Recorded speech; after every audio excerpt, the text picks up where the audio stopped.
Numa manhã cinzenta de junho, Clarice Ventura observava pela janela da velha casa da fazenda o pasto seco onde antes pastavam mais de 100 cabeças de gado. Agora, só o vento soprava entre cercas tortas e silêncios amargos. Clarice tinha 48 anos. Era viúva havia 4. Seu marido, Arlindo, havia morrido num acidente com trator, e desde então, a ladeira da vida só inclinava mais. Dívidas, seca, a venda forçada de parte das terras. O que antes era um sonho compartilhado se tornou um fardo solitário. Ela lutou, criou as 2 filhas com o pouco que restava. As meninas, agora adultas, haviam se mudado para longe. Tentavam a vida em outras cidades, com empregos instáveis e pouco contato. Clarice se viu sozinha, cuidando de uma fazenda que já não produzia nem sombra. Na conta do banco, 52.317,86 e uma decisão sufocante a ser tomada. O banco já tinha avisado, mais 2 meses de atraso e tomaria o que restava da propriedade como garantia. Não haveria apelação. Na noite anterior, Clarice leu por acaso um anúncio online. Casa antiga à venda no centro histórico de Paracatu. Preço para venda rápida. R$50 mil à vista. A casa, construída em 1927, estava há mais de 20 anos desocupada. O anúncio tinha uma única foto. Uma fachada com janelas altas, pintura descascada e portas de madeira entalhada cobertas por trepadeiras. Ela olhou para a tela do celular por longos minutos. Depois, olhou em volta da cozinha vazia. Aquilo parecia loucura, mas e se não fosse? Clarice lembrou das palavras do pai, ditas quando ela ainda era criança, e tinha medo de tomar decisões grandes demais. Filha, às vezes é preciso pular no escuro, mas pula com os olhos da alma abertos. Na manhã seguinte, sem contar a ninguém, pegou um ônibus em direção a Paracatu. Mochila nas costas, botas no pé, coração apertado. Levava em um envelope os R$50 mil em espécie, sacados pouco antes da viagem. Sentada ao lado da janela, sentiu o frio na barriga de quem estava prestes a jogar sua última ficha num jogo que não sabia jogar. Mas o que ela ainda não sabia é que aquela casa escondia um segredo antigo, enterrado por décadas. Algo que envolvia documentos esquecidos, uma mulher que desapareceu nos anos 70, e um império que tinha medo de vê-los emergir novamente. A viagem até Paracatu foi longa. Clarice passou boa parte do tempo com o rosto colado na janela do ônibus, vendo o cerrado se transformar aos poucos em ruas asfaltadas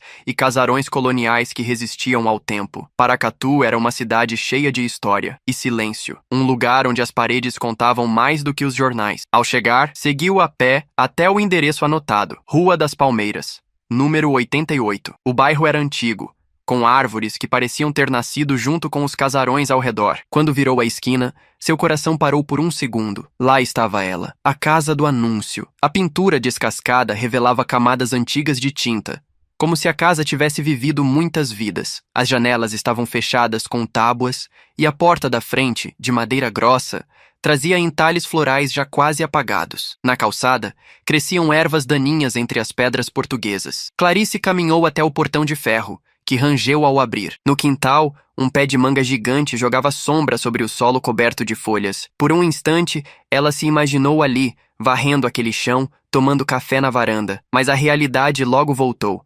Ela estava ali para decidir se apostaria tudo naquela estrutura decadente. Bateu à porta de uma casa ao lado. Uma senhora de olhar atento abriu com certa desconfiança. "Dona Marieta?" Clarice perguntou. "Sim", respondeu a mulher, estudando o rosto da visitante. "Eu sou Clarice. Vim ver a casa, a da herança dos Carvalhos. Falei com a senhora pelo telefone." O olhar da mulher mudou. Não era exatamente recepção calorosa, mas também não era desprezo. "Ah, então é você. Sinceramente pensei que não viria. Muita gente diz que vem, mas quando vê a casa, desiste." "Por quê?" "Porque essa casa carrega história demais, minha filha. E nem toda a história dorme quieta." Clarice franziu a testa. Marieta pareceu se arrepender das próprias palavras. "Mas, é como te falei no telefone. Está em nome de uma sobrinha que mora fora. Documentação regular. Você comprando, é sua. Só precisa saber que vai ter trabalho. Muito trabalho." Minutos depois, as 2 estavam diante da porta principal. Marieta tirou uma chave antiga do bolso e entregou para Clarice. "Coragem, viu?" Clarice pegou a chave com mãos trêmulas. A fechadura resistiu um pouco, mas logo girou com um estalo seco. Quando empurrou a porta, um cheiro forte de mofo e madeira velha invadiu o ar. O chão rangia. O silêncio lá dentro era tão denso que parecia ouvir seus próprios pensamentos ecoarem. Clarice entrou devagar, os olhos se adaptando à penumbra. A sala era enorme, tapetes empoeirados, móveis cobertos por lençóis amarelados. Um espelho rachado refletia a sombra da mulher que acabava de cruzar o limiar. Clarice teve um arrepio. Parece que a casa estava esperando por alguém, disse, mais para si mesma. Mal sabia ela que estava certa e que aquela espera durava exatamente 50 anos. Clarice caminhava lentamente pelos cômodos, tentando absorver tudo de uma vez. A casa tinha algo de sombrio, mas ao mesmo tempo, algo familiar. Era como se estivesse entrando num lugar que já conhecia, não com a mente, mas com o coração. As paredes ainda traziam traços de um passado elegante. Rodapés entalhados, sancas ornamentadas no teto e azulejos pintados à mão na cozinha. Tudo estava encoberto por camadas de pó, mas o tempo não havia conseguido apagar a beleza da casa. No corredor, passou por uma porta entreaberta. Empurrou devagar. Um quarto. A cama estava intacta, com lençóis envelhecidos pelo tempo. Sobre a cômoda, uma fotografia em preto e branco mostrava uma mulher muito jovem, de vestido branco, sentada na varanda da mesma casa. No verso da moldura, uma inscrição à mão: Lucinda, 1972. Clarice sentiu um calafrio. Aquela mulher tinha algo em seu olhar, força e tristeza misturadas. Havia algo ali que pedia para ser descoberto. Seguiu para os fundos da casa. A porta que dava acesso ao quintal estava trancada, mas uma chave pendurada num prego próximo parecia ser a dela. Ao girar a fechadura e abrir, foi recebida por um leve vento morno e o som de folhas secas se arrastando pelo chão. O quintal era maior do que parecia pelas fotos. Árvores frutíferas, trepadeiras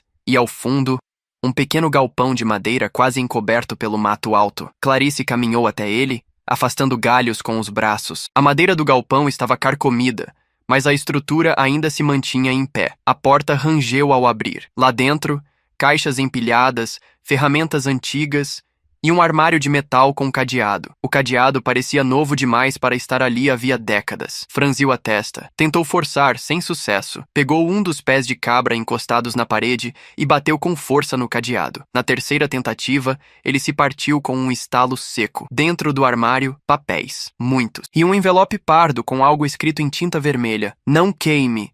Não entregue a ninguém. Leia com calma. Clarice sentiu o coração acelerar. Ao abrir o envelope, encontrou uma carta manuscrita, um mapa antigo com anotações à mão e uma pasta com cópias de documentos datilografados. A carta começava assim: se você encontrou isso é porque teve coragem.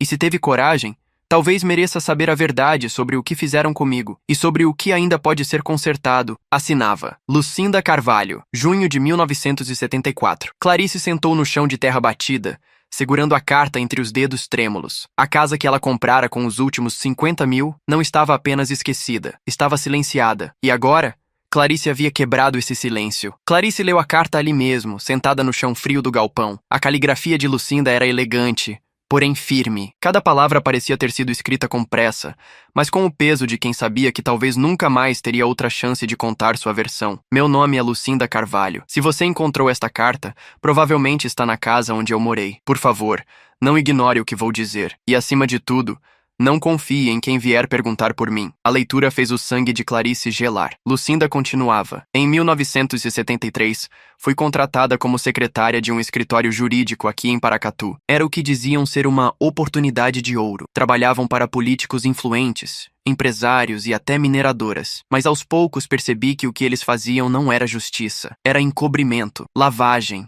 suborno, coação. Clarice segurava a carta com força. O papel tremia em suas mãos. Eu comecei a anotar tudo. Tinha medo, mas precisava guardar provas. Até que, certo dia, encontrei um contrato escondido em meio a papéis de cartório. Um terreno público, doado a uma entidade de caridade, havia sido transferido para uma mineradora canadense por um valor simbólico e com assinatura falsa. Eu levei isso ao meu chefe. 2 dias depois, sofri um acidente de carro. Saí viva, mas entendi o recado. No envelope, junto à carta, havia uma cópia do contrato falsificado com anotações em vermelho e um carimbo manchado de tinta. Estava assinado por um tal de Dr. Aloísio Cardoso, um nome que Clarice jamais tinha ouvido, mas que logo se tornaria muito familiar. Fiquei semanas trancada aqui na casa, vigiada, seguida por carros pretos. Disseram que se eu abrisse a boca, nem meu corpo seria encontrado. Escondi as cópias, escrevi esta carta. E depois, bem, não sei mais o que aconteceu. Talvez eu tenha sido silenciada. Talvez tenha fugido. Se você está lendo isso, Minha história foi engolida pelo tempo, mas você pode trazê-la à tona. Clarice olhou em volta, assustada. O galpão parecia mais escuro. Lá fora, o dia começava a se nublar. Pegou os documentos, guardou tudo na mochila e saiu de volta para a casa. Passou pela varanda, ainda em choque. Parou, respirou fundo e sentiu algo dentro de si, um tipo de chamada que ela não sabia explicar. Não era só uma fazendeira arriscando suas economias numa casa caída. Não era só sobre começar de novo. Aquilo era algo maior. Ela havia cruzado um limiar invisível. E agora, alguém, ou alguma coisa, queria que ela terminasse o que Lucinda começou. Naquela noite, Clarice dormiu pouco. Espalhou os documentos sobre a velha mesa da cozinha, organizando tudo como uma investigadora amadora, embora jamais tivesse se envolvido com algo parecido. As páginas datilografadas estavam amareladas, mas legíveis. Contratos, atas de reuniões, cópias de correspondências confidenciais. O nome de doutor. Aloísio Cardoso aparecia diversas vezes, sempre vinculado a transações suspeitas e aquisições de terras que, segundo as anotações de Lucinda, pertenciam ao Estado ou a comunidades indígenas. Mas havia mais. Entre os papéis, um pequeno caderno de capa preta, com anotações feitas a lápis por Lucinda. Era quase um diário. O que vi hoje me tirou o chão. Um depósito de produtos químicos sendo despejado direto no córrego atrás da fábrica. Falei com o Sr. Edmar do Almoxarifado, que me contou que isso acontece há anos. A mineradora comprou silêncio demais por aqui. Clarice sentiu a garganta fechar. Aquilo ia além de corrupção. Era crime ambiental, acobertado por décadas, e ninguém nunca soube. Ou soube, mas fingiu não saber. Ela fechou o caderno, tentando pensar com clareza. Precisava de alguém para confirmar o que estava nas suas mãos. Alguém que pudesse dizer se aqueles documentos tinham valor legal ou histórico, ou se tudo não passava de paranoia de uma mulher que desapareceu sem deixar rastros. Na manhã seguinte, pegou um mototáxi até a Biblioteca Municipal de Paracatu. Lá, perguntou se havia alguma hemeroteca ou arquivos de jornais antigos. A bibliotecária, uma senhora chamada Dona Yolanda, a guiou até uma sala pequena, onde arquivos em microfilme eram acessados por um equipamento antigo, mas funcional. Clarice explicou com cautela que estava pesquisando sobre a história da casa que havia comprado. Nome de quem morou lá? Perguntou Yolanda. Lucinda Carvalho, respondeu. A bibliotecária parou por um instante. O nome parecia acender uma lâmpada distante em sua memória. Esse nome teve um caso estranho, não teve? Espere só um minuto. Minutos depois, Yolanda voltou com uma pasta. Dentro, uma reportagem do jornal local datada de março de 1975. O título era seco, mas inquietante. Funcionária de escritório jurídico desaparece sem deixar vestígios. Polícia suspeita de fuga voluntária. A foto era a mesma mulher da moldura da casa, Lucinda. A reportagem dizia que ela havia sumido de casa sem levar pertences, que nenhuma carta de despedida foi encontrada, que o escritório para o qual trabalhava alegava não saber de nada. O caso fora encerrado meses depois, com a conclusão de que Lucinda havia, provavelmente, fugido por motivos pessoais. Clarice apertou os lábios. A história havia sido enterrada com uma simplicidade cruel, mas agora a verdade estava voltando à tona, e Clarice sabia que, a partir dali, sua própria segurança poderia estar em risco. Ao sair da biblioteca com a cópia da matéria nas mãos, Clarice sentia o peso de algo muito maior do que imaginava carregar. A cidade seguia seu ritmo calmo, com cafés abertos e estudantes caminhando de uniforme, mas para ela, tudo parecia ter ganhado outra cor. Era como se agora visse o que estava escondido por trás das fachadas bonitas de Paracatu. Ela não era mais apenas uma compradora de imóvel, era a única pessoa, talvez em décadas, que tinha acesso aos rastros deixados por Lucinda. Na praça central, parou para tomar um café e reorganizar os pensamentos. Enquanto mexia a colher distraidamente, viu um senhor de terno cinza atravessando a rua com passos firmes. Ele entrou no cartório da cidade. O mesmo nome do letreiro antigo que aparecia em alguns dos documentos da pasta. Cartório Cardoso em Associados. Clarice sentiu o estômago revirar. Assim que terminou o café, atravessou a rua. O prédio era imponente, mas já mostrava sinais do tempo. Reboco descascado, janelas opacas. Respirou fundo e entrou. Um segurança de meia-idade olhou desconfiado. Bom dia, posso ajudar? Vim apenas consultar um registro antigo, se possível. Qual o nome?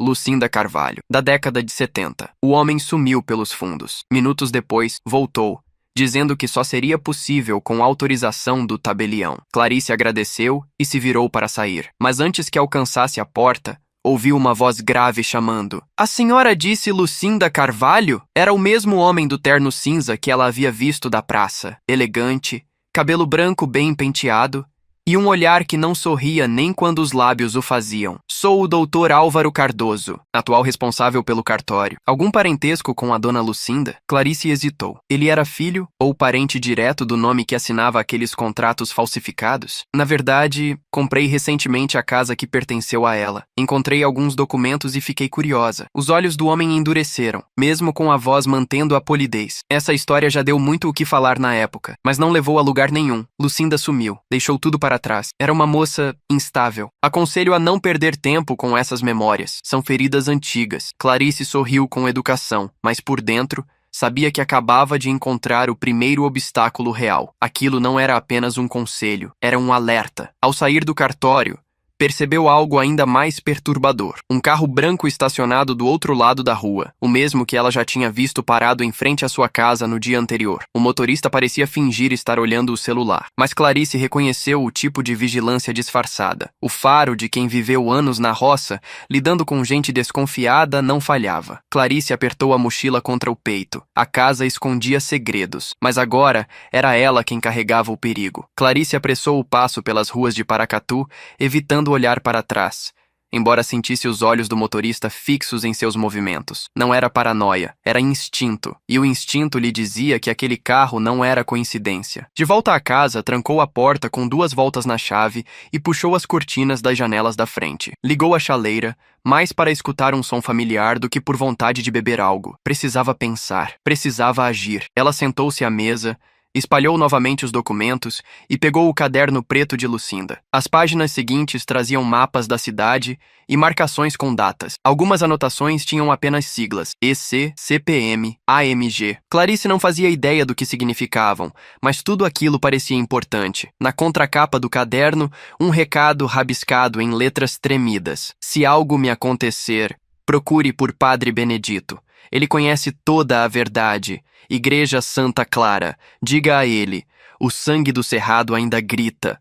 Ele entenderá. Clarice se levantou de imediato. Lembrou que, ao chegar à cidade, havia passado por uma pequena capela branca, com uma torre solitária e uma cruz de ferro no topo. Santa Clara. Só podia ser aquela. Não perdeu tempo. Trancou a casa novamente, mas antes de sair, pegou os documentos mais importantes e escondeu no fundo falso de um velho baú no porão. Caso algo acontecesse, pelo menos uma parte da verdade estaria protegida. A caminhada até a igreja levou pouco mais de 20 minutos. Ao chegar, encontrou o local vazio, exceto por um homem alto, magro, de batina gasta e expressão serena, varrendo a calçada com movimentos lentos. Bom dia, o senhor é o Padre Benedito? Ele levantou os olhos, surpreso. Sim, em que posso ajudar? Clarice respirou fundo. Me chamo Clarice Ventura.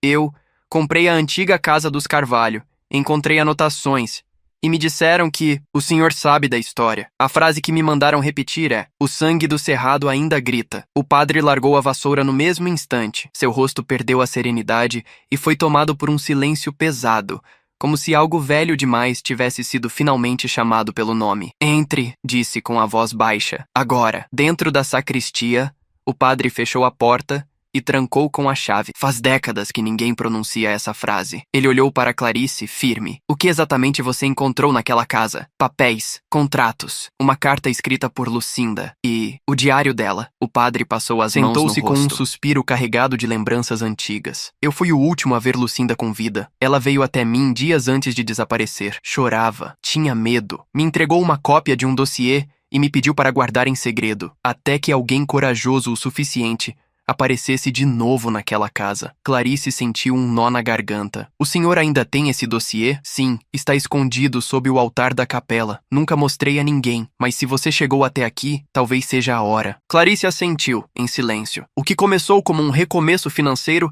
agora era uma missão. Ela não sabia ainda o que havia dentro daquele dossiê, mas pressentia. Mudaria tudo. Com passos silenciosos e olhos atentos, Padre Benedito conduziu Clarice até o altar principal da capela. A igreja estava vazia, e a luz que atravessava os vitrais tingia o chão de azul e vermelho, como se a própria fé observasse em silêncio o que ali acontecia. Ajoelhou-se diante do altar e removeu um dos ladrilhos do piso, com movimentos cuidadosos e já bastante ensaiados. Por baixo, havia uma caixa metálica envolta em um pano de algodão grosso. Ele a retirou, entregando-a a Clarice com as mãos firmes. Guardei isso por mais de 40 anos. Nunca mostrei a ninguém, nem mesmo a diocese. Não queria correr o risco de sumirem com a verdade, como fizeram com ela. Clarice abriu a caixa ali mesmo, sobre o banco de madeira da sacristia. Dentro, havia um envelope com os dizeres: somente se você estiver disposta a ir até o fim. Ela olhou para o padre. Eu estou. Dentro do envelope,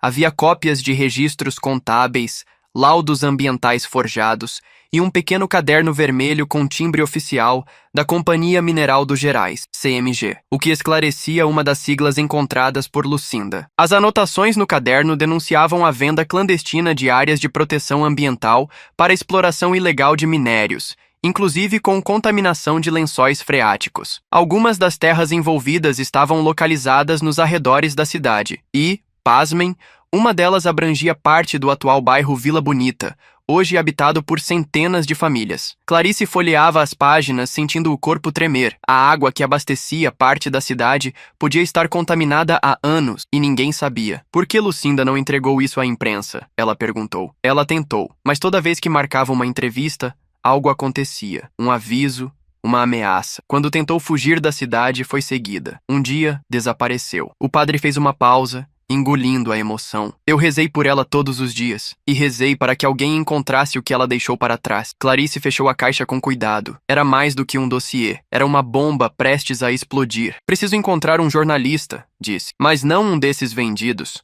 Alguém que ainda acredite na verdade. Tem uma moça, respondeu o padre. Ela é neta do velho João Ferri, aquele que tinha o jornal O Arauto. Está de volta à cidade. Trabalha como jornalista investigativa em Brasília, mas veio cuidar da mãe doente. O nome dela é Isadora Ferri. Clarice anotou o nome e se levantou. Obrigada, padre, por guardar isso, por confiar em mim. Não é confiança, minha filha, ele respondeu. É esperança, porque agora... O cerrado voltou a gritar. Naquela mesma tarde, Clarice voltou a casa com a caixa metálica envolta em um lençol dentro da mochila. Cada passo pelas ruas de Paracatu parecia mais vigiado. Aquela sensação incômoda de olhos invisíveis grudados em sua nuca a acompanhava desde a igreja. Ao entrar, trancou tudo de novo, checou janelas, conferiu se o porão ainda estava intacto e respirou fundo. Colocou a caixa embaixo da cama e sentou-se, o coração batendo descompassado. Pegou o celular e digitou: Isadora Ferri, Paracatu. Apareceram alguns resultados: redes sociais, artigos publicados em grandes portais,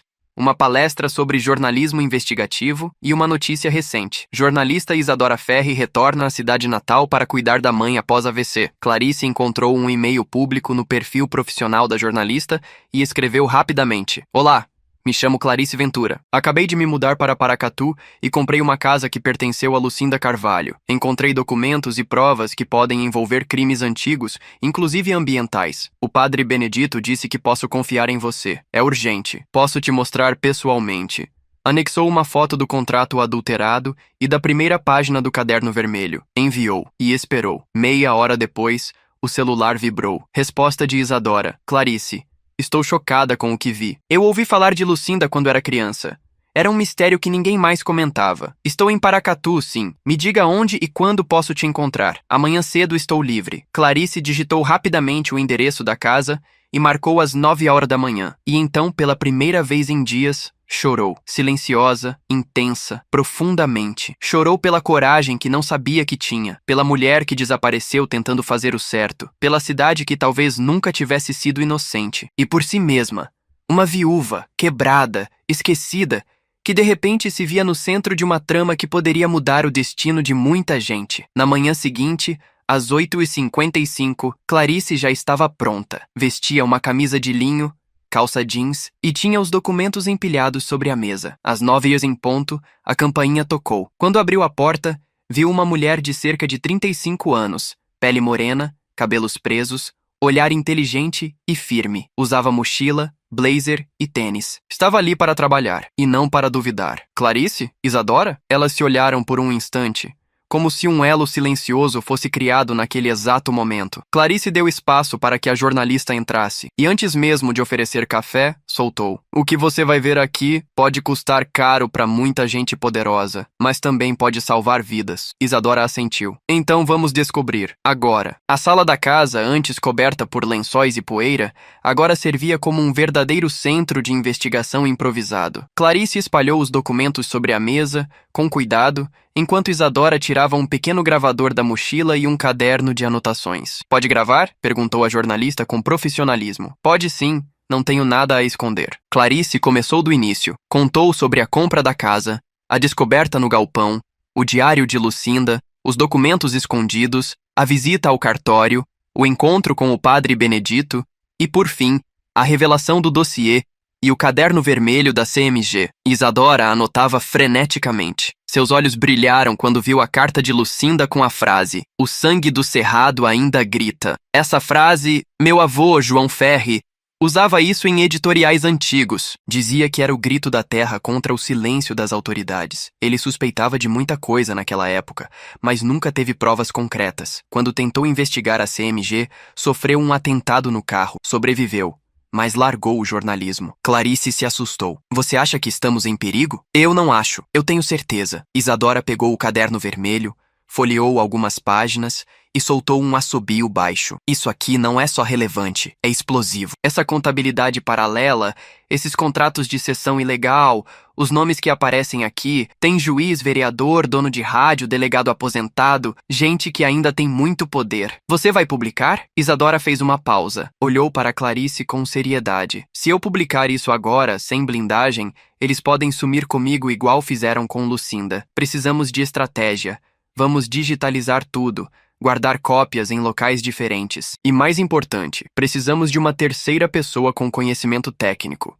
Ambiental, jurídico, criminal." Clarice pensou por um momento. O padre comentou sobre um homem chamado Dr. Leônidas Rocha, ex-promotor aposentado que virou uma espécie de recluso. Dizem que ele largou tudo após uma denúncia dele ser abafada. Mora nos arredores da cidade, na antiga estrada de terra que liga Paracatu ao distrito de Bonfim. Isadora sorriu, surpresa. "Eu conheço esse nome. Meu avô tentou entrevistá-lo uma vez. Foi ignorado, mas talvez agora ele queira falar. Vamos até lá? Amanhã. Hoje, a gente escaneia tudo. Amanhã a gente dá o próximo passo." O dia foi inteiro dedicado a digitalizar os documentos. Clarice tinha um scanner portátil que uma das filhas deixara ali anos atrás. Isadora salvava tudo em pastas criptografadas, mandando cópias para servidores seguros. À noite, comeram pão com queijo e tomaram café preto, sentadas na varanda. Por alguns minutos, se permitiram rir de pequenas histórias da vida, mas no fundo, ambas sabiam, o que tinham nas mãos podia incendiar Paracatu. Naquela noite, antes de dormir, Clarice foi até o antigo quarto de Lucinda, acendeu uma vela, deixou sobre a cômoda e murmurou: "Eu não vou desistir. Você confiou na pessoa certa. E agora, nós vamos até o fim." No espelho, por um breve instante, a vela tremeluziu como se alguém tivesse passado ali. Clarice não se assustou. A casa, enfim, estava despertando. O dia seguinte amanheceu encoberto por nuvens espessas, prenunciando chuva. Clarice preparou um café forte e arrumou sua mochila com cópias impressas de parte dos documentos digitalizados. Isadora, sempre precisa, chegou às 7h45 em ponto, com botas de trilha, jaqueta impermeável e expressão decidida. "Pronta?" perguntou, já colocando o celular no modo avião. "Pronta. Se o Dr. Leônidas realmente sabe algo, pode ser a peça que falta." Pegaram o carro de Isadora, um modelo antigo, mas robusto. Saíram pela estrada de terra vermelha que cortava o cerrado, margeando fazendas e trechos de mata ainda preservada. A cidade ia ficando para trás, e a sensação de isolamento crescia a cada quilômetro. Após cerca de 40 minutos, chegaram a uma casa modesta, de alvenaria antiga, com janelas estreitas e um portão de ferro enferrujado. Um cão latiu ao fundo, e pouco depois um homem apareceu na porta, camisa de flanela, olhar desconfiado e barba por fazer. "O que vocês querem?" Isadora deu um passo à frente, cuidadosa. "Dr. Leônidas? Meu nome é Isadora Ferri. Essa é Clarice Ventura. Viemos por causa da história de Lucinda Carvalho.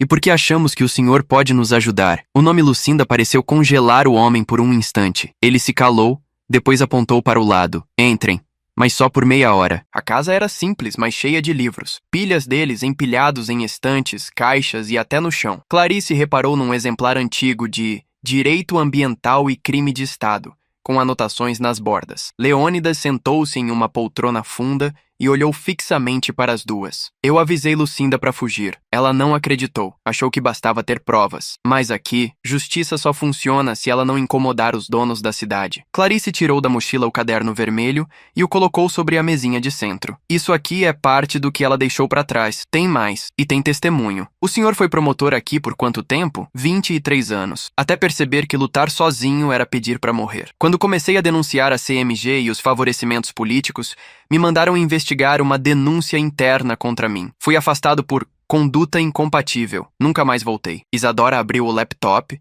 mostrou algumas imagens dos contratos falsificados, registros ambientais e uma planilha com movimentações financeiras ilegais. Leônidas, com olhos que antes pareciam opacos, agora estavam vidrados de atenção. Vocês têm uma bomba aqui e uma linha direta com a morte de Lucinda. Essa mulher foi silenciada por causa disso.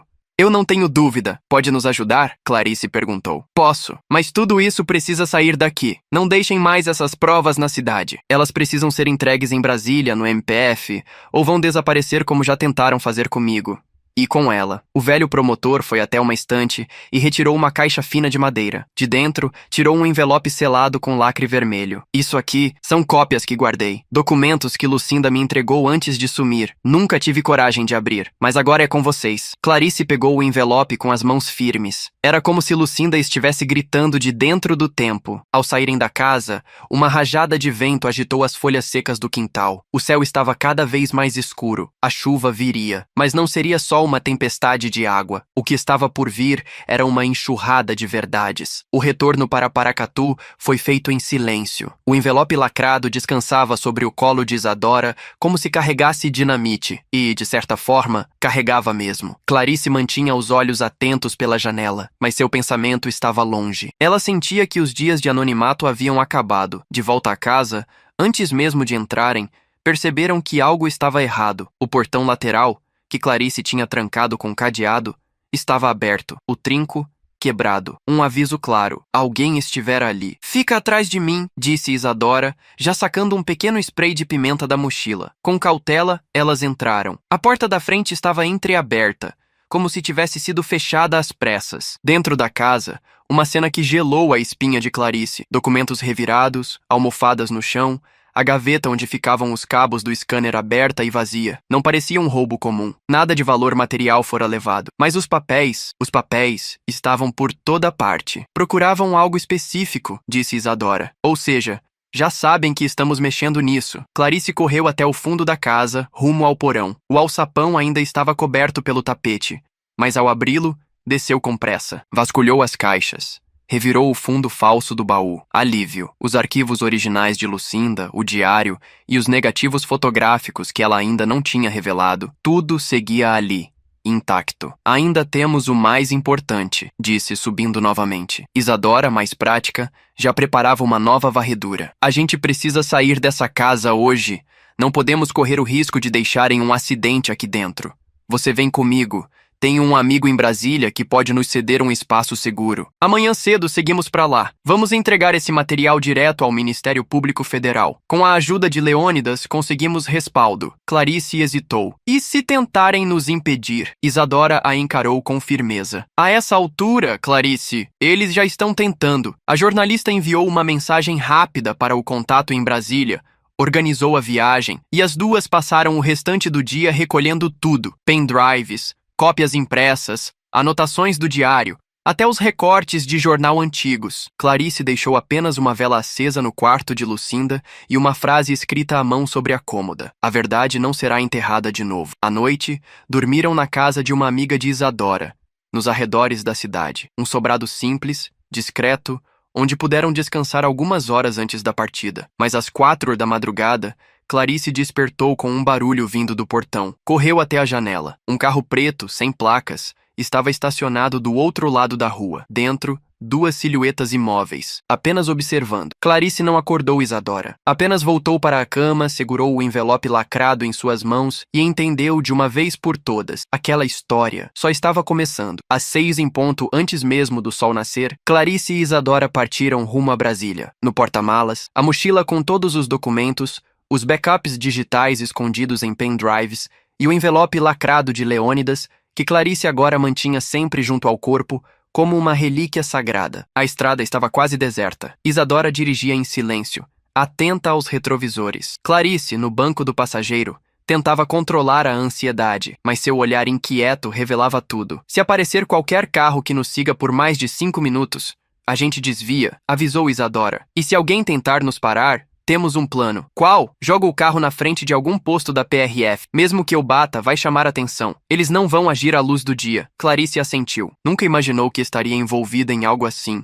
Mas agora não havia volta. Depois de 4 horas, chegaram à capital. O amigo de Isadora, um advogado de causas sociais chamado Fabrício Matos, já aguardava no prédio da OAB, onde usava uma sala pequena, mas segura, equipada com scanner profissional e linha direta com o Ministério Público Federal. Fabrício era jovem, mas sua seriedade impressionava. Já estou em contato com um procurador que trabalha com crimes ambientais e corrupção fundiária. O que vocês trouxeram aqui é suficiente para abrir pelo menos 3 frentes de investigação. E é forte o bastante para derrubar alguém poderoso?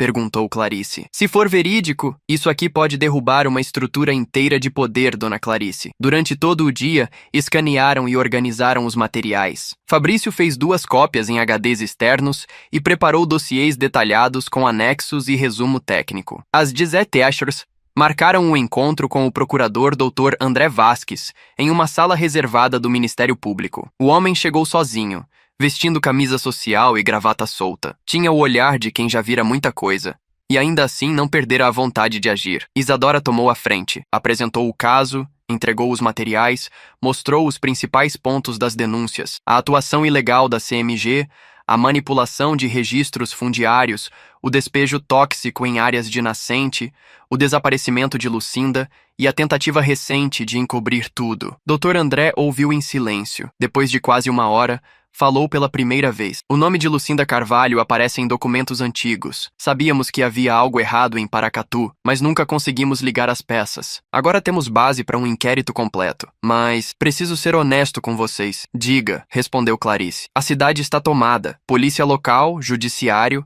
parte da mídia, todos comprometidos. Se vocês voltarem agora, vão ser alvos. E se a história não for exposta ao público rapidamente, esses documentos podem sumir. A única forma de vencer isso é com luz. Isadora entendeu o recado. Acha que a imprensa pode ajudar? Não qualquer imprensa.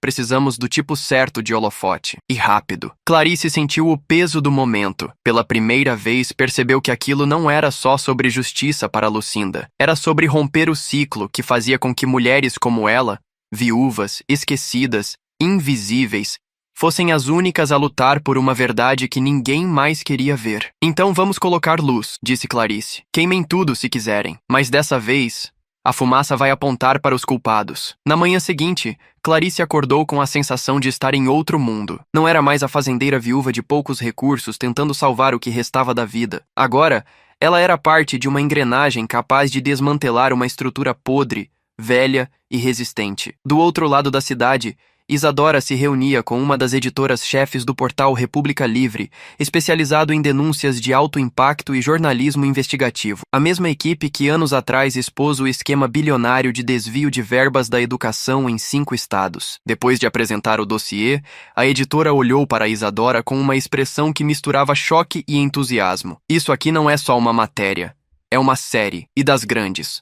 Vamos publicar em etapas, com vídeos, mapas interativos, áudios, documentos escaneados. Se for como vocês dizem, a gente vai fazer história. Clarice chegou no fim da reunião, ainda tímida no meio daquela movimentação jornalística. Isadora a apresentou como a responsável por tudo. Sem ela, nada disso teria vindo à tona. A editora se aproximou de Clarice e apertou sua mão com firmeza. Dona Clarice, a senhora sabe que vai virar alvo, não sabe? Clarice suspirou. Eu já sou. Só que agora eles vão ter que mirar no escuro, porque a verdade não tá mais só comigo. Os dias seguintes foram de intenso trabalho. A equipe do República Livre fez entrevistas, gravou vídeos de bastidores, cruzou dados com registros oficiais e começou a montar o quebra-cabeça em forma de reportagem. Enquanto isso, no Ministério Público, o procurador André Vasques organizava os primeiros mandados. Já havia identificado mais de 12 nomes diretamente ligados ao esquema. A CMG, mesmo sob novo nome, Grupo Minas Verde Participações, ainda operava na região e mantinha influência em projetos de infraestrutura. Mas foi numa noite de terça-feira que tudo mudou. Às 19 horas, a reportagem foi publicada com o título Lucinda nunca sumiu.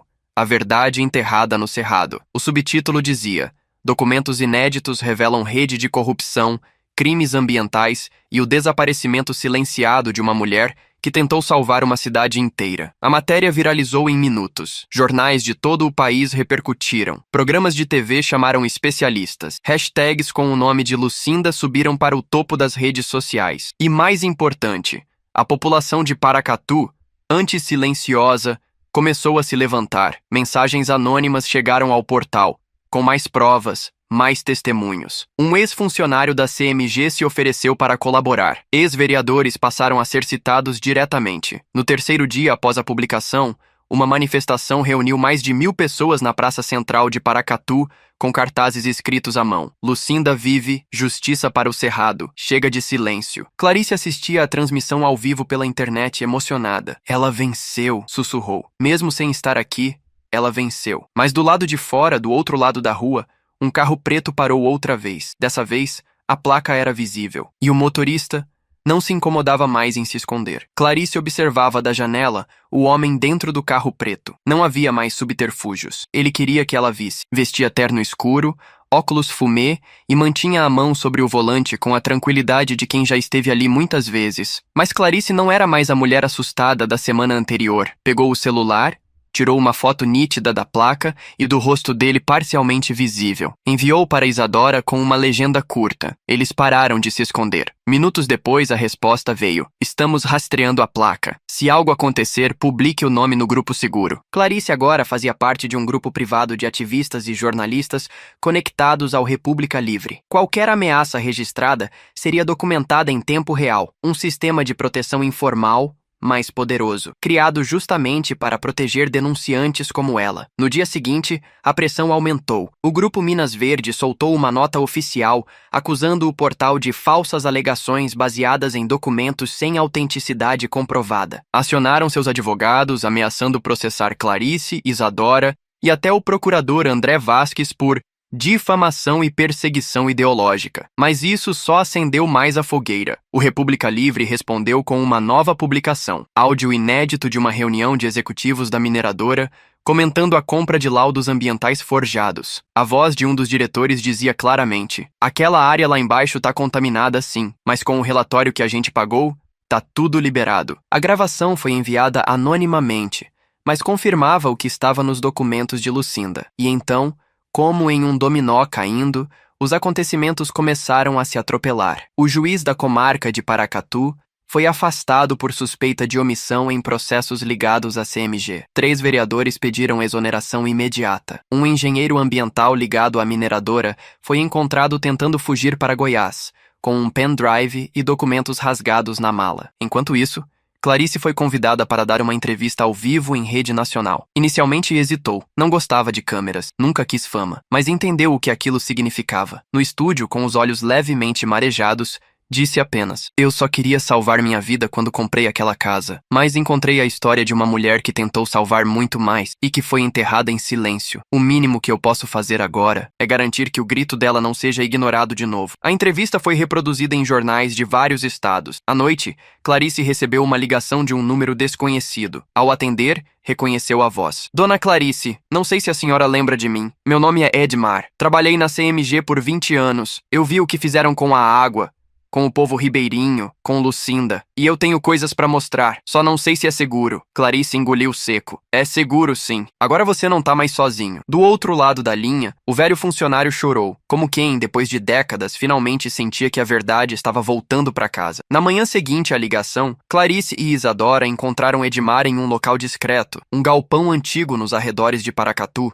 onde funcionava uma antiga cooperativa de trabalhadores rurais desativada. O homem tinha cerca de 60 anos, mãos calejadas e olhos fundos de quem carregava peso demais por tempo demais. Ele chegou com uma mochila velha. Dentro estavam cadernos de anotações, pendrives, fotos antigas e um radiotransmissor desgastado, usado, segundo ele, para se comunicar com o setor de despejo da mineradora. Eu era o responsável pelo almoxarifado, mas vi coisa que nenhum ser humano devia ver. Criança com ferida na pele por causa da água, gado morrendo sem explicação, e técnico vindo de fora, sendo pago para dizer que estava tudo certo. Lucinda tentou me alertar, e eu fui covarde. Clarice o olhou com compaixão. Você está falando agora, e isso pode mudar tudo. Isadora já digitalizava os documentos ali mesmo, com seu notebook e scanner portátil. Um dos pendrives trazia algo inacreditável. Um vídeo de 1988, feito com uma antiga filmadora VHS. Mostrava uma reunião entre diretores da CMG,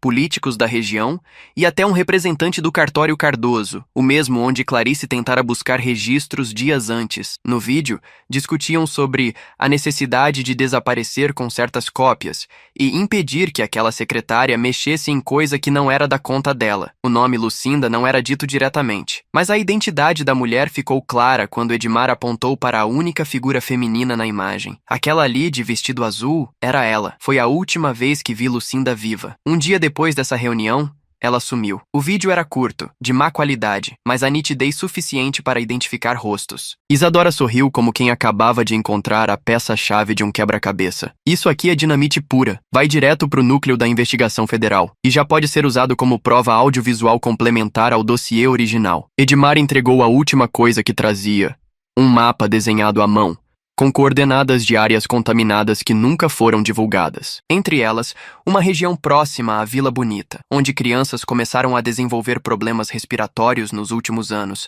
segundo reportagens recentes. Eles enterraram o problema, literalmente, e agora estão vendendo loteamento ali. Clarice sentia o estômago virar. Eles não destruíram só a vida de Lucinda, estão destruindo gerações inteiras. No mesmo dia, Isadora redigiu um relatório complementar, anexando o vídeo, os mapas e o testemunho gravado de Edmar. O material foi enviado em sigilo ao procurador André Vasques, que, ao final da tarde, respondeu com uma mensagem curta, porém eletrizante. Estamos protocolando o pedido de prisão preventiva de 3 executivos. Mandados devem sair amanhã. Preparem-se. A notícia correu entre os envolvidos como um raio silencioso. E na casa de Clarice, ela acendeu uma vela, colocou-a na janela e disse em voz baixa: Lucinda, a justiça está vindo, devagar, mas firme, e dessa vez ninguém vai te calar. Na manhã seguinte, a cidade acordou diferente. Antes mesmo do sol romper o céu de Paracatu, viaturas da Polícia Federal circulavam discretamente pelas ruas principais, estacionando em frente a casas e escritórios de fachada respeitável. Às 6h12, os primeiros mandados foram cumpridos. O ex-diretor jurídico da CMG, Heraldo Mendes, foi preso em sua chácara nos arredores da cidade, ainda de pijama. Às 6h25, a polícia bateu a porta do advogado Álvaro Cardoso, atual responsável pelo cartório que falsificou registros fundiários, o mesmo homem que havia aconselhado Clarice a esquecer o passado. Foi detido sem resistência. O terceiro mandado mirava o atual presidente da mineradora,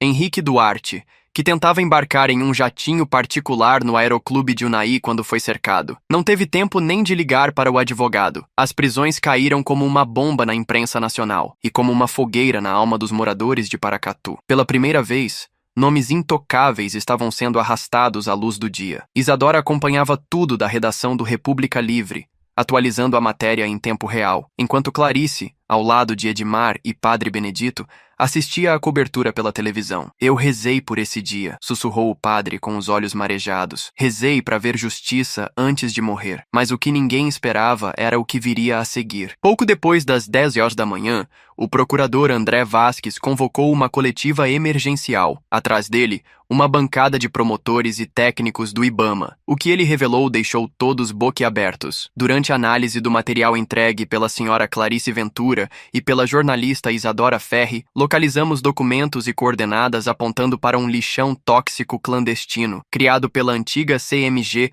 no início dos anos 90. Enviamos uma equipe ao local ontem à noite. Encontramos tambores enterrados, contendo materiais cancerígenos e substâncias proibidas desde 1987. Ele fez uma pausa e então disse com ênfase: o lençol freático que abastece 3 bairros de Paracatu pode estar contaminado há décadas. Estamos iniciando um plano emergencial de análise e suspensão do consumo de água nesses locais. O país inteiro assistiu, em choque.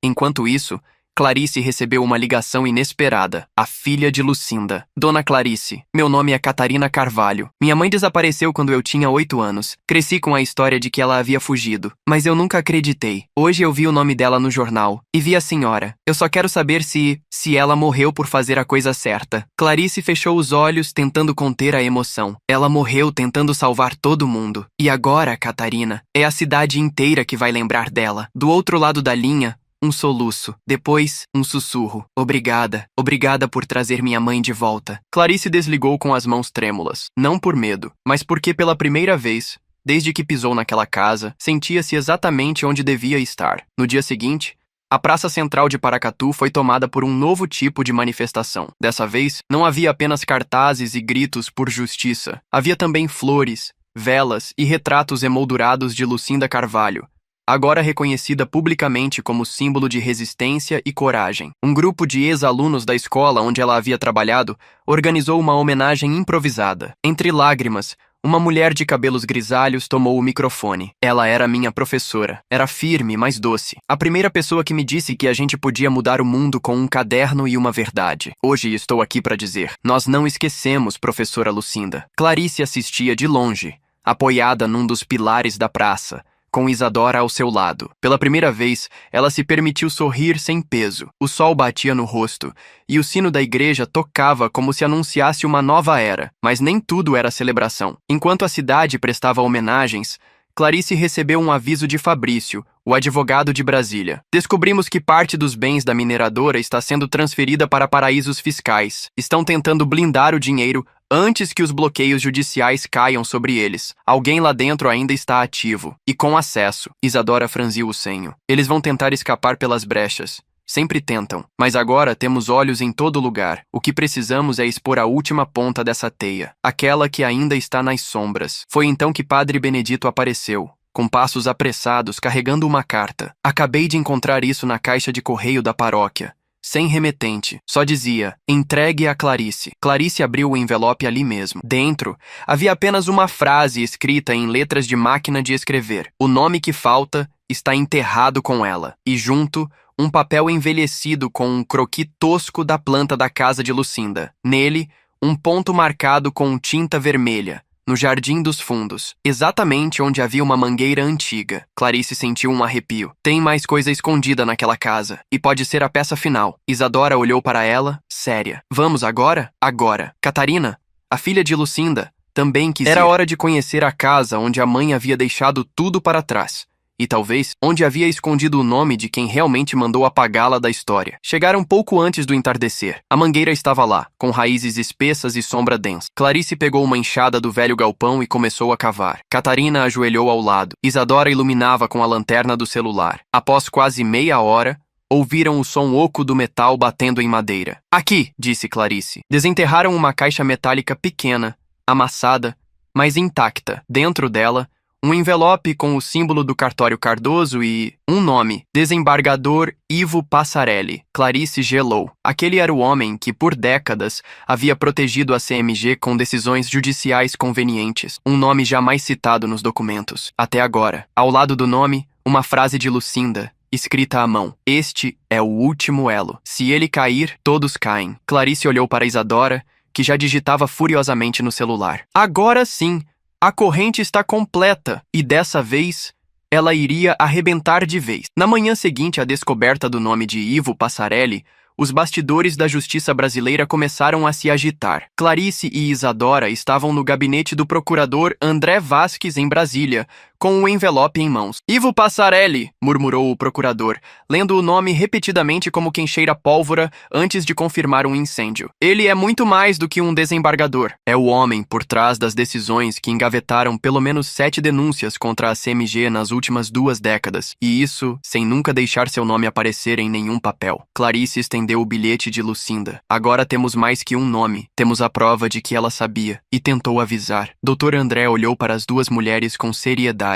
O problema é que, ao mexermos com ele, entramos em território de guerra. Vocês precisam estar preparadas para uma reação violenta. Já estamos, respondeu Clarice com firmeza. E não vamos recuar agora. A estratégia traçada foi clara: expor Passarelli sem dar tempo para ele se defender nos bastidores. A equipe do República Livre preparava uma nova matéria, a maior até então, com foco em como o judiciário havia sido instrumentalizado para proteger crimes ambientais e silenciar denúncias como a de Lucinda. Mas algo inesperado aconteceu. Na mesma tarde, a casa de Catarina foi invadida. Não levaram nada de valor. Apenas reviraram papéis, fotos e o computador da jovem. A mensagem era óbvia. Estavam tentando intimidar a filha da mulher que ousou revelar o nome proibido. Clarice correu até lá, encontrando Catarina sentada na calçada, chorando com o cachorro no colo. Eles acham que podem continuar apagando tudo, como fizeram com minha mãe, murmurou ela. Mas dessa vez, eles não sabem com quem estão lidando. Clarice segurou suas mãos com força. Você não está sozinha. E sua mãe nunca mais vai ser silenciada. No mesmo dia, Isadora publicou uma prévia da nova denúncia, um artigo de impacto intitulado O Último Elo, como a justiça encobriu o maior crime ambiental de Minas Gerais. A matéria citava Passarelli, com base nos novos documentos, e anunciava uma série de reportagens com nomes, datas e decisões suspeitas. O artigo viralizou em minutos. Mas antes que o segundo capítulo fosse ao ar, algo surpreendente aconteceu. Ivo Passarelli pediu aposentadoria imediata. Nenhuma justificativa clara. Apenas sumiu. Mas era tarde demais. Com seu nome exposto, o CNJ, Conselho Nacional de Justiça, abriu investigação contra ele. E mais importante, seu afastamento enfraqueceu toda a rede de proteção que mantinha os executivos da CMG a salvo. Naquela noite, Clarice voltou para a casa da Mangueira. Sentou-se na varanda, com um cobertor nas pernas e o diário de Lucinda no colo. Folheou até a última página. Lá, havia apenas uma frase: se um dia encontrarem isso, saibam que valeu a pena, porque eu acreditei que uma semente, mesmo enterrada no escuro, pode florescer. Clarice sorriu, mesmo com os olhos cheios d'água. A semente estava brotando. E agora, ninguém mais seria capaz de arrancá-la do solo. 2 semanas se passaram desde a queda de Ivo Passarelli. Nesse intervalo, Clarice mal teve tempo para respirar. Entrevistas, audiências, gravações com a imprensa, reuniões com advogados, todos agora queriam ouvir a mulher que revirou o passado e expôs a teia invisível que sustentava a podridão institucional da cidade. Mas no fundo, ela sabia que o verdadeiro trabalho ainda estava só começando. Foi então que recebeu um convite inesperado. O Ministério do Meio Ambiente queria que ela participasse de uma audiência pública em Brasília, ao lado de lideranças quilombolas, indígenas e representantes de comunidades impactadas por crimes ambientais. Querem que você fale como cidadã que resistiu, explicou Fabrício, o advogado, como símbolo de que a verdade ainda pode brotar de onde menos se espera. Clarice hesitou, não se via como símbolo. Mas ao pensar em Lucinda, Catarina, Edmar e todos os moradores da Vila Bonita, entendeu. Alguém precisava falar por quem nunca teve voz. Na audiência diante de deputados, senadores e centenas de pessoas, Clarice subiu ao púlpito. A plateia silenciou quando ela começou. Eu sou Clarice Ventura, viúva, mãe de 3 e há pouco tempo, dona de uma casa velha. Achei que estava comprando apenas tijolos abandonados, mas acabei encontrando as cinzas de uma mulher que o tempo tentou apagar. Fez uma pausa e então, com a voz firme, continuou. A história de Lucinda me ensinou que o silêncio é o terreno mais fértil para a injustiça, e que quando uma mulher planta coragem num solo envenenado, pode nascer justiça onde ninguém mais acreditava. Foi ovacionada de pé. Enquanto isso, em Paracatu, mudanças começavam a acontecer. A água de 3 bairros foi substituída por caminhões-pipa com monitoramento federal. Um comitê popular pela transparência foi criado pelos próprios moradores. A antiga casa de Lucinda foi tombada como patrimônio histórico e batizada de Casa da Verdade, para servir como centro de memória e resistência. Catarina, agora envolvida no movimento social da cidade, decidiu continuar o legado da mãe. Com a ajuda de Edmar e voluntários, começou a mapear outras áreas suspeitas de contaminação no estado. E quanto a Clarice, ela voltou a morar na casa, mas agora as paredes não guardavam mais silêncio, guardavam força. Isadora a visitava com frequência. Padre Benedito, toda semana, levava frutas do quintal da igreja. E Fabrício, mesmo em Brasília,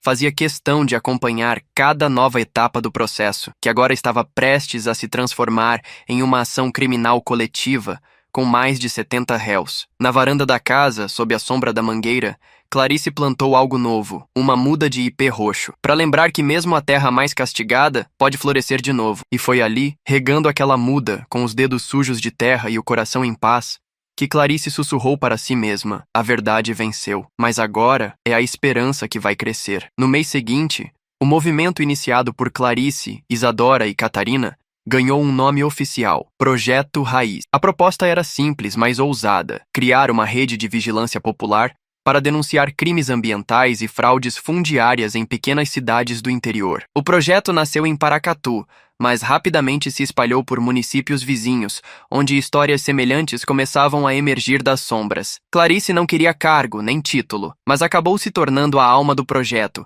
ainda que insistisse em dizer: eu só desenterrei o que já estava ali. A coragem já era de Lucinda, a semente era dela. Mesmo assim, as pessoas vinham de longe só para ouvir sua história. Escolas públicas pediam palestras. Associações comunitárias ligavam pedindo orientação. Jornalistas batiam na porta da velha casa da Mangueira, querendo registrar a história onde tudo começou. Catarina, por sua vez, estava mais ativa do que nunca. A casa da minha mãe vai ser um centro de formação popular, anunciou ela num encontro com liderança. Não vamos deixá-la virar apenas memória. Vai ser base para a ação. Com doações da comunidade e apoio de ONGs, iniciaram a reforma da Casa da Verdade. As paredes, antes mofadas, agora ganhavam vida com murais pintados por artistas locais, retratos de Lucinda, cenas do cerrado, mãos entrelaçadas, olhos atentos, um símbolo para que ninguém mais fingisse não ver. Enquanto isso, os desdobramentos jurídicos seguiam avançando. O procurador André Vasques revelou que o processo contra os ex-diretores da CMG e seus cúmplices já reunia mais de 20.000 páginas. O nome de Lucinda agora aparecia no processo como Testemunha Histórica Central, um reconhecimento formal de que sua luta foi a origem de toda a denúncia. E num gesto simbólico, o Ministério Público solicitou que uma rua de Paracatu fosse rebatizada como Rua Lucinda Carvalho. Mas nem tudo eram flores. No fim de uma tarde, Clarice encontrou, embaixo da porta de casa, um envelope sem identificação. Dentro, uma única folha. Vocês ganharam essa, mas a terra tem camadas, e algumas ainda estão intocadas. Clarice mostrou o bilhete a Isadora e Fabrício. A mensagem era clara. Alguém ainda queria intimidá-los. Eles estão dizendo que há mais por vir, comentou Isadora. Mas dessa vez, Clarice, a gente tem mais olhos, mais mãos e mais gente do nosso lado. Fabrício analisou o papel. Papel timbrado antigo da CMG. O mesmo tipo usado nos arquivos encontrados com Lucinda. Isso pode ser uma ameaça ou uma pista. Clarice fitou a folha com atenção e sussurrou: talvez Lucinda tenha deixado mais do que provas. Talvez ela tenha deixado um mapa para o que ainda está enterrado. Isadora sorriu, já pegando a bolsa. Então acho que ainda temos chão para cavar. E ali, no cair da noite, Clarice entendeu. A luta não havia terminado. Mas agora, ela não estava mais sozinha para enfrentá-la. Na manhã seguinte, Clarice acordou antes do sol nascer. Algo no bilhete, deixado anonimamente, ainda a corroía por dentro. A terra tem camadas, e algumas ainda estão intocadas. Aquela frase ecoava em sua mente como uma senha mal resolvida, um aviso deixado pela própria Lucinda, ou por quem ainda queria manter a verdade sob o chão. Enquanto preparava o café, olhou pela janela e viu Catarina sentada no quintal da antiga casa da mãe, com um caderno no colo. Clarice atravessou a rua e sentou-se ao lado dela, oferecendo uma xícara. Consegue dormir? Perguntou. Quase nada, respondeu Catarina. Eu fico pensando, e se ainda tiver mais coisa lá dentro? Mais do que documentos? E se o que enterraram foi alguém? Clarice sentiu um frio no estômago. Acha que sua mãe? Não sei, mas ela desapareceu sem deixar rastro. E se ela soubesse que um dia iríamos encontrá-la, deixaria alguma pista final. Isadora chegou logo depois, com uma pasta em mãos. Trazia ampliadas algumas fotos antigas da planta da casa, que haviam sido deixadas por Lucinda junto ao diário. Uma delas chamou atenção. Um risco lateral em vermelho, ao lado do quartinho dos fundos. Um cômodo que sequer aparecia na planta registrada em cartório. Esse cômodo existe? Perguntou Isadora. Existe, respondeu Catarina. É onde minha mãe guardava ervas secas. A gente chamava de salinha do cheiro. As três caminharam até o pequeno cômodo, que agora estava vazio, exceto por algumas prateleiras de madeira e um cheiro leve de alecrim envelhecido. No chão, o piso de cimento queimado parecia intacto, mas Clarice notou algo estranho. Um dos cantos, ao toque do pé,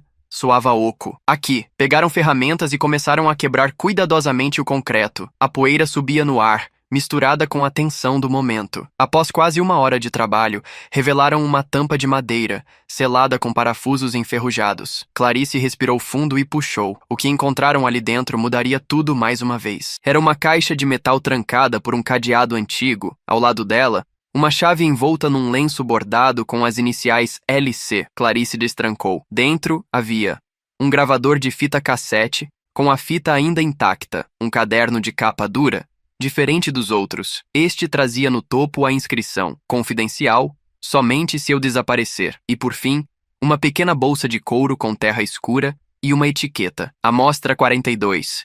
Terreno contaminado, propriedade Santa Aurora. Isadora pegou o caderno e começou a ler em voz alta. Se você está lendo isso, é porque eu falhei em sobreviver, mas não em lutar. A verdade ainda está enterrada na fazenda Santa Aurora. Lá, vocês vão encontrar o motivo pelo qual tentaram me apagar. Clarice encarou Isadora. Essa fazenda não era de onde saíam os primeiros carregamentos da CMG? Era, mas foi vendida anos atrás. Hoje pertence a uma empresa laranja. Então é lá que a gente vai. E ao dizer isso, Clarice sentiu a certeza pulsar no peito. Ainda havia camadas de verdade para escavar. E agora, o solo ia tremer. A fazenda Santa Aurora ficava a cerca de 30 quilômetros de Paracatu, numa região de difícil acesso, envolta por eucaliptos e matagais. Oficialmente, a propriedade pertencia a uma empresa de cultivo sustentável de ervas medicinais. Um nome pomposo para o que, segundo Edmar, sempre foi uma cortina de fumaça para as operações mais sujas da antiga CMG. Com o caderno de Lucinda em mãos, Clarice, Isadora e Catarina traçaram um plano. Não podiam invadir o local por conta própria,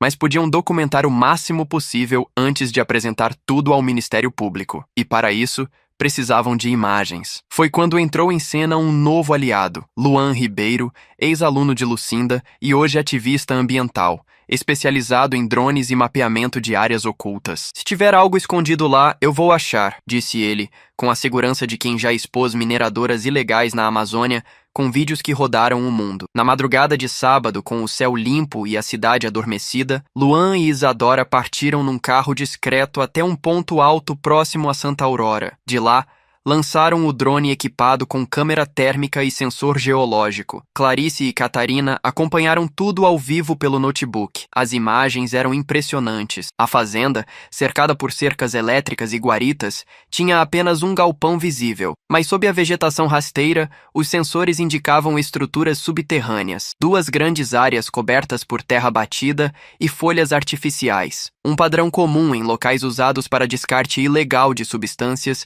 ou armazenamento sigiloso. Luan ajustou o zoom da câmera. Bingo! Em uma das áreas, dava para ver tambores metálicos parcialmente enterrados, enferrujados, sem qualquer marcação de segurança. Em outra, um container coberto por lona preta, com tubos conectados ao solo. Isadora capturou as imagens em alta resolução. No fim do voo, Luan pousou o drone com cuidado e disse: "Isso aqui é o tipo de coisa que fecha a empresa, ou pelo menos, derruba os últimos que ainda estão de pé." No mesmo dia, Fabrício acionou a Promotoria Ambiental do MPF, solicitando uma visita técnica com mandado judicial à Fazenda Santa Aurora. A operação foi marcada para a terça-feira seguinte, com apoio do IBAMA, Polícia Federal e equipe da Imprensa Nacional. Mas, naquela segunda-feira à noite, algo aconteceu. Clarice recebeu uma ligação urgente de Catarina. "Tia, você viu a notícia?" Ligaram à TV. O galpão principal da Fazenda Santa Aurora tinha pegado fogo. Segundo o Corpo de Bombeiros, o incêndio começou durante a madrugada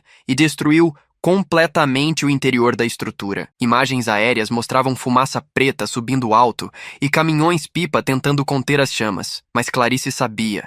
Aquilo não era acidente. Eles estão apagando as provas, queimando o que ainda não conseguimos tirar da terra. Isadora fechou o notebook com força. Mas esqueceram de uma coisa. Clarice a olhou. O quê? A verdade já está nas nossas mãos. A tentativa de destruir só confirma que ela existe. Na manhã seguinte ao incêndio, a cidade de Paracatu acordou dividida entre o cheiro de fumaça e a certeza de que a verdade estava ardendo, mas não desaparecendo. O República Livre publicou as imagens do drone capturadas por Luan antes do incêndio, mostrando os tambores enterrados, os contêineres suspeitos e a estrutura subterrânea agora destruída. A manchete era clara: eles queimam os galpões, mas não queimam as provas. O Ministério Público Federal, pressionado pelas evidências, antecipou a operação na fazenda. Mesmo com o galpão em ruínas, os peritos encontraram vestígios suficientes para confirmar: havia material tóxico ali, e tudo indicava contaminação proposital do solo. Um detalhe, porém, chamou atenção. Perto da área incendiada, os agentes encontraram rastros de pneus de veículos pesados, indicando movimentação pouco antes do fogo começar. O mais estranho, ninguém da empresa apareceu para explicar. Nenhum responsável se apresentou, nenhum vigilante, nenhum gerente. A empresa simplesmente desapareceu. O CNPJ usado pela planta de ervas medicinais foi cancelado no mesmo dia. Uma fuga em massa de sócios laranjas, procuradores e até dos advogados que representavam a companhia. Mas o rombo que deixaram no cerrado, esse era impossível de ignorar. Clarice, acompanhando tudo da varanda da Casa da Mangueira, sentia um misto de alívio e revolta. A terra vai precisar de décadas para se recuperar. Isadora, ao seu lado, respondeu: mas as pessoas estão acordando. A cidade acordou. Isso nunca mais vai passar despercebido. À tarde, uma comitiva de moradores da Vila Bonita foi até a casa de Clarice. Levaram bolos, flores e uma placa de madeira entalhada à mão. Aqui nasceu a coragem que desenterrou o silêncio. Catarina pendurou a placa no portão com as mãos trêmulas. Edmar,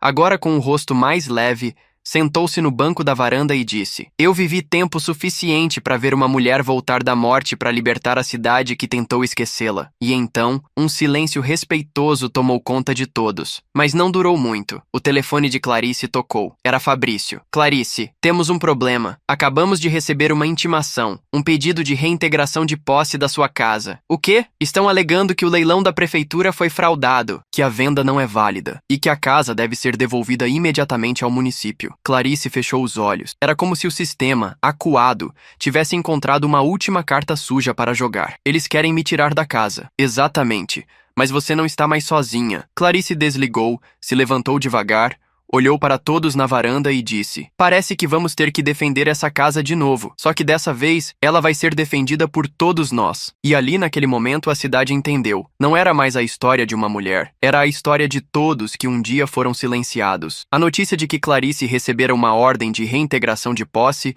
caiu como uma bomba em Paracatu. Era um último suspiro do sistema que por décadas havia se sustentado no silêncio, tentando empurrar Clarice para fora não com ameaças, mas com papel timbrado e carimbo de urgência. Alegavam que o leilão onde ela comprou a casa havia sido irregular, mesmo com todos os documentos em ordem e validados na época da compra. Fabrício, o advogado, não teve dúvidas. É uma retaliação judicial. Estão tentando deslegitimar você. Se te tirarem da casa, desmoralizam o símbolo. É uma manobra desesperada, mas perigosa. Clarice reuniu Isadora, Catarina, Edmar, Luan e até Padre Benedito para uma reunião emergencial no quintal da casa. Eles querem apagar de novo. Só que dessa vez não vão conseguir, disse firme. No mesmo dia, começaram a organizar uma vigília popular. Moradores, estudantes, representantes de movimentos sociais e até ex-alunos de Lucinda se organizaram para acamparem em frente à casa, dia e noite, impedindo qualquer tentativa de remoção. A República Livre fez uma cobertura especial, intitulada Casa da Verdade sob ataque, o último golpe do silêncio. A comoção foi imediata. Em menos de 24 horas, personalidades, artistas, professores e até parlamentares começaram a se pronunciar em apoio a Clarice. A hashtag #TicroarnaFicaClarice subiu entre os assuntos mais comentados do país. Enquanto isso, Fabrício ingressava com uma medida cautelar no Tribunal Regional Federal,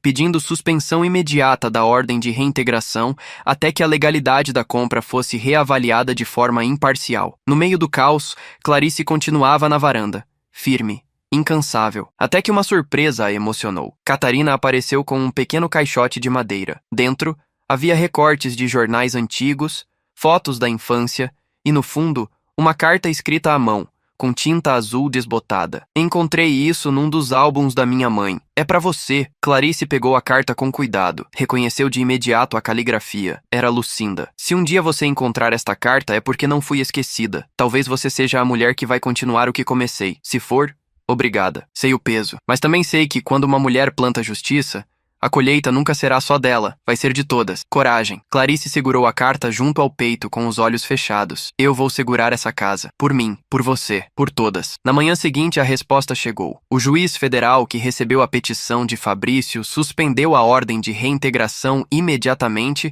alegando que havia indícios claros de abuso de autoridade no pedido. A multidão acampada em frente à casa comemorou em coro. Clarice saiu pela porta da frente e, pela primeira vez, levantou a placa de madeira do portão acima da cabeça, como um estandarte. A multidão aplaudiu. Gritaram seu nome, e gritaram também o nome de Lucinda. Naquele instante, Clarice soube. A casa não era só dela, era do povo. E o povo, enfim, havia despertado. Com a suspensão da reintegração de posse, a casa permaneceu onde deveria estar, nas mãos da mulher que lhe deu voz novamente. Mas mais do que uma vitória legal, o momento simbolizou algo ainda mais poderoso, a consolidação da casa como um santuário popular da memória e da justiça. A cidade, antes acovardada, agora se organizava. Grupos de jovens começaram a documentar as histórias de moradores antigos, vítimas do descaso da mineradora. Professores passaram a usar a história de Lucinda como conteúdo escolar. Paracatu, lentamente,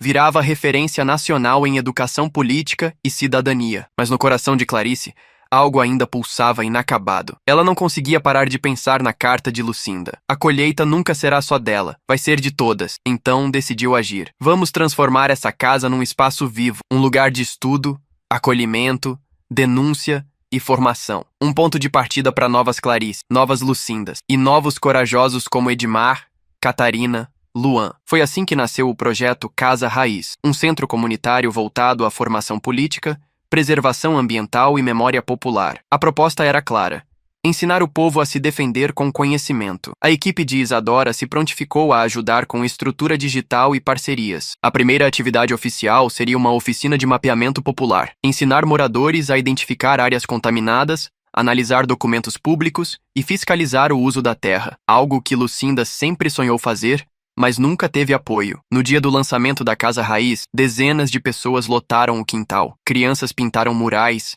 idosos contaram histórias antigas e adolescentes criaram perfis para divulgar as ações nas redes. Mas foi Clarice quem encerrou o evento com palavras que ficariam marcadas. Um dia me disseram que essa casa era maldita, que trazia má sorte. Hoje ela é o coração da cidade, não porque é bonita, mas porque sangrou, resistiu e floresceu. E agora vai ser escudo de todos os que se negam a esquecer. A multidão aplaudiu de pé. Dias depois, chegaram as primeiras respostas internacionais. Jornais de Portugal, França e Estados Unidos noticiaram o caso da mulher brasileira que comprou uma casa em ruínas e revelou o maior crime ambiental do estado. Mas Clarice não se deslumbrou. Continuava acordando cedo, regando suas plantas, fazendo café com canela e limpando as janelas da casa como fazia desde o primeiro dia. E todas as manhãs, antes de abrir o portão, repetia em voz baixa: "Bom dia, Lucinda. Pode ficar em paz, a gente segue cuidando daqui." Apesar das vitórias, Clarice sabia que a história não estava fechada. Os criminosos que haviam destruído a terra, falsificado documentos e silenciado Lucinda estavam caindo. Sim, mas nem todos tinham nome, nem todos tinham rosto. E a frase que encontraram na carta anônima ainda ecoava em sua mente: "A terra tem camadas, e algumas ainda estão intocadas." Foi então que Edmar apareceu com uma informação nova. Durante os anos 90, enquanto trabalhava na CMG, ele ouvira conversas sobre uma segunda fazenda, não registrada em nome da empresa, usada exclusivamente para tratamento de resíduos especiais. Era chamada internamente de Fazenda do Capim Cego, disse franzindo a testa. Um nome simbólico, eu acho. Capim cego é aquele que cresce em solo envenenado. Ninguém mais planta nada onde ele nasce. Isadora foi até o cartório e puxou registros. Nada constava com esse nome. Mas cruzando dados de poceiros antigos com imagens de satélite, descobriram uma propriedade abandonada a 60 quilômetros de Paracatu, em nome de um tal de Alfredo P. Lima, um advogado já falecido que havia representado a CMG por décadas. Ao comparar os registros da propriedade com mapas hidrográficos, Isadora ficou em choque. A fazenda está acima de um aquífero subterrâneo. Se jogar um lixo tóxico ali, pode estar contaminando água que abastece centenas de famílias em outras cidades. Clarice olhou para Catarina. A gente precisa ir até lá. No dia seguinte, com autorização da justiça e acompanhamento de agentes ambientais, Clarice, Isadora, Luan e Catarina chegaram à tal fazenda. O portão estava trancado com correntes enferrujadas. O mato crescia até o meio do peito, e o silêncio era denso, quase sagrado. Parece esquecida, murmurou Luan. Ou muito bem escondida, respondeu Clarice. Seguiram a pé até o fundo da propriedade, onde encontraram um barracão encoberto por vegetação e praticamente engolido pelo tempo. Quando abriram a porta de metal com dificuldade, o que viram os fez prender a respiração. Centenas de tambores enterrados, alguns corroídos, outros vazando líquido escuro. O cheiro era ácido, o ar quase irrespirável. Catarina levou a mão à boca, contendo a náusea. Isso aqui é um cemitério químico. Luan gravou tudo. E com a ajuda dos técnicos, começaram a catalogar as áreas de contaminação, mas havia mais. Ao cavar próximo a um dos tambores, um dos agentes bateu numa estrutura rígida. Não era metal, era cimento. Retiraram a terra com cuidado. O que surgiu foi um cofre lacrado com o símbolo da CMG, envolto em plástico industrial e preso com correntes. Clarice sentiu o sangue gelar. É isso. Dentro daquele cofre, eles sabiam. Estava a última camada. Aqui poderia derrubar até o que ainda estava de pé no alto escalão de Brasília. O cofre era pesado, sólido, com marcas de umidade e ferrugem nas extremidades, quase como se tivesse sido feito para nunca mais ser aberto. Mas com a ajuda dos técnicos ambientais e de um agente federal que acompanhava discretamente a expedição, o lacre foi rompido ali mesmo, no chão seco da fazenda do Capim Cego. Dentro, em vez de dinheiro ou metais, havia algo ainda mais valioso e perigoso: documentos originais da CMG, com assinaturas, planilhas, laudos químicos e, o mais chocante, uma lista de pagamentos mensais feitos a políticos, juízes e servidores públicos entre 1991 e 2002. Os nomes estavam ali, claros, muitos já conhecidos, outros ainda ativos. Mas não era só isso. Em uma pasta preta com a etiqueta Sigilo Absoluto, uso interno restrito, havia uma sequência de fotos aéreas antigas mostrando áreas devastadas da região, muito antes de a mineração ter autorização oficial para operar. Ou seja, a destruição começara antes da legalização. E no fundo da caixa, uma gravação em fita mini-DV, com data de 1998. Isadora a levou imediatamente a um estúdio local, onde converteram o conteúdo para digital. O vídeo mostrava uma reunião fechada em uma sala de diretoria, claramente filmada por alguém escondido. Um homem de terno dizia: "O povo nunca vai saber. A gente joga o material a 30 metros de profundidade, planta eucalipto em cima e enterra a história com nome falso. Já fizemos isso na Santa Aurora. E vamos repetir no Capim Cego." Outro homem de voz grave completava: "Se alguém descobrir o que acontece com a Lucinda, vai acontecer de novo. Ninguém quer lidar com mártires." Clarice levou as mãos à boca. Eles confessaram, gravado, nome por nome. O agente federal que os acompanhava ligou imediatamente para a superintendência da PF. Aquilo não era só uma descoberta. Era a peça final de um quebra-cabeça, que agora estava completo. Em menos de 24 horas, uma operação nacional foi deflagrada. A operação recebeu o nome de Raiz Profunda, em homenagem ao movimento iniciado por Clarice e à metáfora de Lucinda sobre o que está enterrado. Mandados foram expedidos contra 17 pessoas, incluindo 2 ex-ministros, 4 deputados federais, um desembargador aposentado e empresários que até então eram vistos como filantropos da mineração. A CMG, agora sob intervenção judicial, foi oficialmente dissolvida. Suas ações despencaram, seus ativos congelados. A repercussão foi histórica. Clarice assistia à cobertura sentada no chão da sala, entre cadernos, plantas, jornais e xícaras de café. "Lucinda, a gente conseguiu", murmurou, os olhos marejados. Catarina entrou com uma caixa nas mãos. "Achei isso no baú da minha mãe. É pra você." Dentro, havia uma muda de capim dourado envolta num pano com os dizeres: "Só cresce em terra viva. Plante quando sentir que valeu a pena." Clarice olhou para o quintal da casa raiz e soube exatamente onde plantá-lo. A plantação do capim dourado aconteceu numa manhã calma, mas simbólica. Clarice cavou com as próprias mãos um pequeno espaço ao lado da mangueira, no quintal da casa raiz. Ao redor, Catarina, Isadora, Luan, Edmar e dezenas de moradores observavam em silêncio. Ela depositou a muda com delicadeza, cobriu com terra fresca e murmurou: "Agora sim, Lucinda, a terra está viva de novo." O capim dourado não era uma planta qualquer. Era símbolo de resistência, de delicadeza firme, de brilho nascido em solo árido. E naquele quintal, ele se tornava o marco do recomeço. Dias depois, o Ministério da Justiça publicou uma portaria oficializando a Casa Raiz como Patrimônio Nacional da Memória Popular. O espaço seria integrado à rede de centros de defesa ambiental e social, servindo como modelo para iniciativas em todo o país. Clarice foi convidada para palestrar em universidades, fóruns internacionais e conferências ambientais. Recusou a maioria. "Meu lugar é aqui", dizia sorrindo, "onde tudo foi enterrado, onde tudo brotou de novo." Enquanto isso, Catarina assumia a direção executiva da Casa Raiz, organizando cursos, oficinas e visitas guiadas. Luan montou uma central de denúncias ambientais com tecnologia de georreferenciamento popular. Edmar passou a ser reconhecido nas ruas como o guardião da memória viva. Mas houve um dia que marcou a cidade como nenhum outro: a inauguração oficial do Memorial Lucinda Carvalho. A casa onde ela viveu foi restaurada e transformada num museu interativo, com documentos, gravações, cartas e fotos. Tudo registrado com o cuidado de quem não queria que o esquecimento voltasse jamais. Na cerimônia, Catarina subiu ao palco com um discurso breve, mas poderoso. "Minha mãe morreu tentando proteger vidas. Tentaram enterrar sua voz, mas esqueceram que semente enterrada não morre. Semente vira raiz." Clarice a abraçou, emocionada. A cidade, antes envergonhada da sua própria história, agora celebrava sua reconstrução com orgulho. Escolas começaram a visitar o memorial. Famílias inteiras participavam dos mutirões de reflorestamento nas antigas áreas contaminadas. O capim-cego começava a desaparecer, substituído por mata nativa e água limpa. E foi numa dessas visitas que um menino de uns 10 anos, de mãos dadas com a professora, parou diante da foto de Clarice e Lucinda lado a lado. "Professora, elas são heroínas?"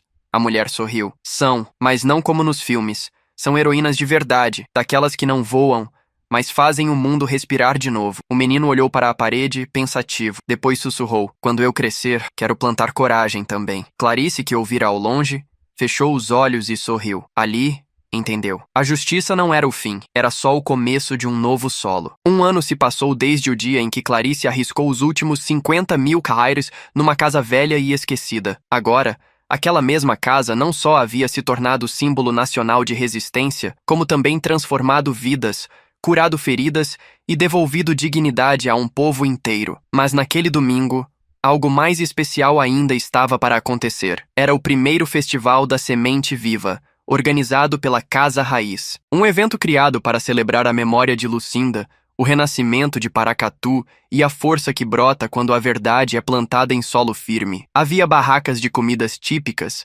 exposição de fotografias antigas da cidade, uma peça teatral encenando os últimos dias de Lucinda e, ao final, uma roda de conversa com Clarice. Ela subiu ao pequeno palco montado sob a mangueira, com o capim dourado já alto e reluzente ao seu lado. Ao ver a multidão sentada no chão, entre crianças, idosos, ativistas e curiosos, sentiu que algo nela se encaixava de vez. "Eu não planejei nada disso", começou. "Comprei aquela casa por desespero, por medo de perder tudo, mas encontrei ali não só a história de uma mulher injustiçada, como a minha própria força que eu nem sabia que existia." Fez uma pausa. O vento balançava o capim dourado atrás dela. "Aprendi com Lucinda que quem planta coragem não colhe só justiça, colhe vida, colhe futuro." Aplausos preencheram a praça. Naquela noite, Clarice caminhou sozinha até o fundo do quintal. Sentou-se sob a mangueira e olhou para o céu. Era o mesmo de sempre, mas agora parecia mais aberto, mais limpo. Ouviu passos.